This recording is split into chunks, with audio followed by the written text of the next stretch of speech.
Hey everyone and welcome to the channel. Today I'm going to be reviewing the S.H.Figuarts Zarbon from the Namek saga of Dragon Ball Z. Now I'm slowly making my way through all of the S.H.Figuarts that I've got in my backlog, trying to start at the latest release and working my way to the oldest releases.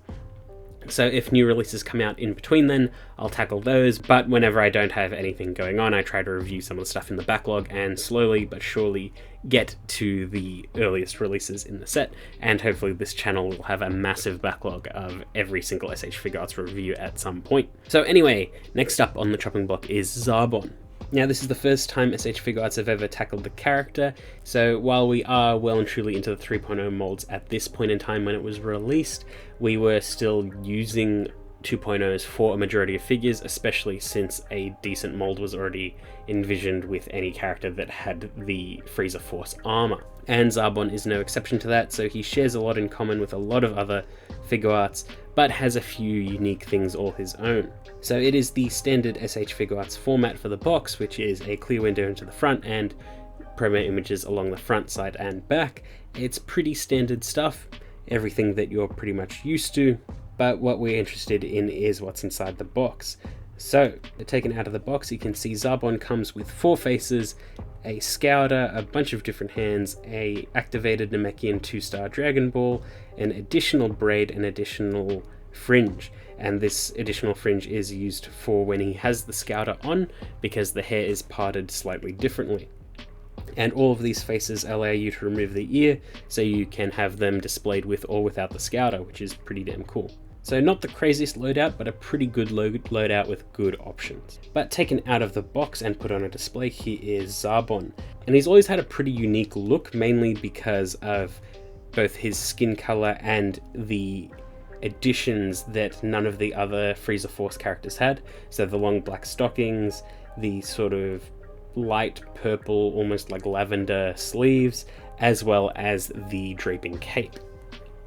Now for this figure, the cape is one solid piece of plastic, so it's a bit annoying, but it does look pretty damn cool. And it doesn't hinder posability that much, it's just that there isn't a whole lot of dynamic stuff you can do with it.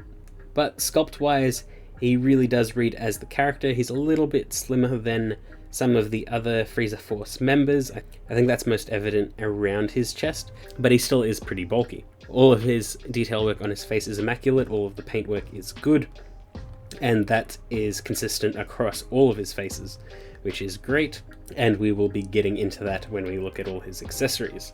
So before we go any further, we'll do a quick size comparison. Here he is next to Dodoria and First Form Frieza, so you can see how they stack up. And it is interesting that him and Dodoria have pretty much the same height, but Dodoria is a noticeably different figure because that body sculpt is completely different. And it would be interesting if somewhere down the line we could get a transformed Zarbon, but he's not a necessity at this point.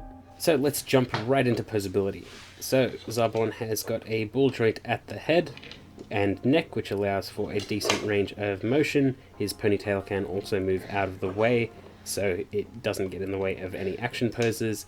The shoulders are pretty standard for any armored figure, which is just a quick hinge joint, and they move with the arms. There is a ball joint at the upper arm, allowing it to move up that far. There's an upper arm swivel, bend at the elbow, hinge at the fist.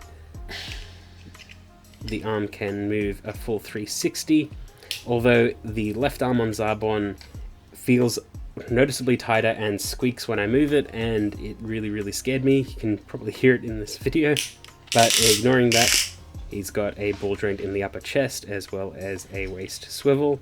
He can kick forward that far and back that far, which is absolutely fantastic. He's got a bend at the knee as well as a thigh swivel. He's got an ankle tilt and toe bend. His ankle is noticeably thicker than most other Figuarts of this sort of like body type, so it's a bit different to move around. It's like a really big ball and hinge. He can split that far, which is alright, not too bad. And his cape is just on a hinge that can move up and down, doesn't really get in the way of anything. So pretty good posability, pretty standard for 2.0 molds, but it's enough. Now in terms of faces, Zarbon has got a sort of neutral smiling face where he seems quite cocky. He's got a straight up neutral face. He's got a teeth gritted sort of angry / surprised face, which looks really good. as well as a mouth open, shocked, shouting face, which looks amazing. And those two faces really make this figure come to life. I really, really like it. I especially like that you can swap any of these faces with the Scouter, and it gives the figure a whole different vibe, which I really, really appreciate. And I'm glad that they started doing that a little further down the line, because some characters might have always had their Scouter on, but it's nice to have options sometimes. And with those accessories, you can get a good amount out of him. He works best in sort of static poses, but he is capable of pulling off a few action poses too. And it just looks really, really nice. I do like the alternate ponytail that drapes over his shoulder. I think that looks perfect, and with any sort of neutral pose, that looks good as well. And he pairs well with pretty much any other Namek Saga figure, especially Dodoria and First Form Frieza, and it's nice to have him in the collection. But again, pretty standard figure, but he's pretty damn good. I really like him. He feels weird if you were to get just either him or Dodoria. It's sort of like they have to be together. It just works better that way, I feel. But I think if you were going to get any figure, it would probably be the Dodoria, just because of how unique it is as an S.H.Figuarts. But the Zarbon aesthetically I quite like. But that's pretty much it. I hope you enjoyed that video, and I will see you all next time.